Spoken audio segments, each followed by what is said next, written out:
सोचिए अगर आपकी फिल्म का सपना पूरा करने वाला ही आपकी इज्जत लूट ले तो क्या होगा।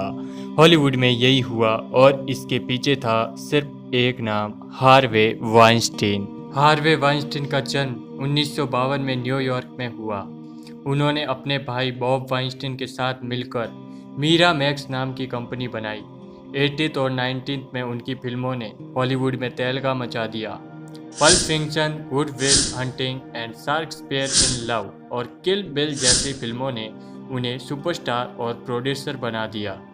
हार्वे सिर्फ प्रोड्यूसर नहीं थे, बल्कि करियर बनाने और बिगाड़ने की ताकत रखते थे, और यही ताकत उनकी सबसे बड़ी ताकत भी बनी और सबसे बड़ा गुनाह भी।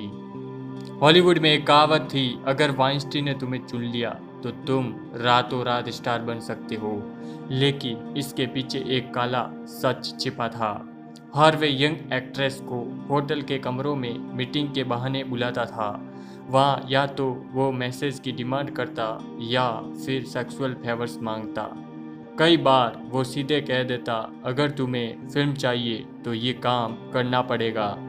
शुरुआत में लड़कियां चुप रहती हैं क्योंकि वाइंस्टीन के खिलाफ बोलना मतलब करियर खत्म कर देना। 1990 से ही विस्पर शुरू हो गए थे। एक्ट्रेस एस्ले जड ने कहा कि वाइंस्टीन ने उनसे होटल के कमरे में सेक्सुअल फेवर्स मांगे। जेनथी पेल्ट्रो तब सिर्फ 22 साल की थी।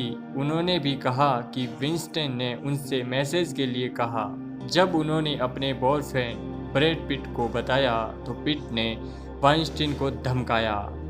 एंजेलिना जॉली ने भी कहा कि उन्होंने अपने करियर के शुरुआती दिनों में हैरेसमेंट झेला और कसम खाई कि कभी भी वाइंस्टीन के साथ काम नहीं करेगी। लेकिन तब भी सब चुप रहे क्योंकि हार्वे बहुत पावरफुल था। एक्ट्रेस रोज एमसी गॉवन ने खुलासा किया कि 1997 में वाइंस्टीन ने उनका रेप किया था। इटालियन एक्ट्रेस एस्ट्रा अर्जेंटोनो ने भी कहा कि कैनेस फिल्म फेस्टिवल में उनके साथ असल्ट हुआ।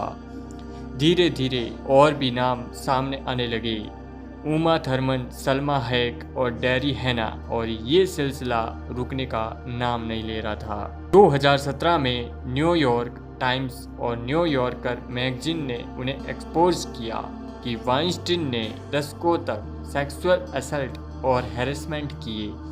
ये रिपोर्ट सामने आते ही हॉलीवुड में जैसे बम सा फट गया था।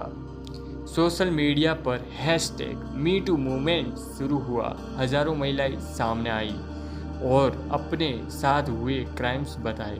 वाइंस्टीन पर 80 से ज़्यादा महिलाओं ने आरोप लगाए। सोचिए आप जरा, 80 से ज़्यादा। 2018 में वाइंस्टीन को गिरफ्तार किया गया।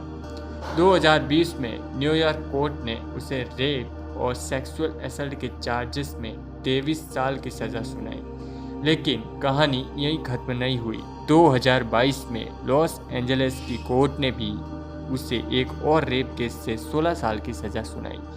आज वाइंस्टीन जेल की अंधेरी कोठरी में है। कभी हॉलीवुड का सबसे बड़ा नाम हुआ करता था, अब हॉलीवुड का सबसे बड़ा शर्मनाक चेहरा बन चुका है। वाइंस्टीन केस ने पूरी दुनिया ही बदल दी थी। इसमें #MeToo मूवमेंट ने लाखों औरतों को आवाज़ दी और कास्टिंग कल्चर पर भी सीधा वार हुआ और बड़े बड़े नामों की पोल खुली, जैसे केविन स्पेसी, जेम्स टॉबेक, ब्रेट रेटनर जैसे कई नामों के सामने। ये सिर्फ एक आदमी का गिरना नहीं था, ये था पूरी इंडस्ट्री के गंदे सच का उजागर होना। हार्वे वाइंस्टीन की कहानी हमें सिखाती है, चाहे कोई कितना भी पावरफुल क्यों ना हो, सच छिपा नहीं रह सकता।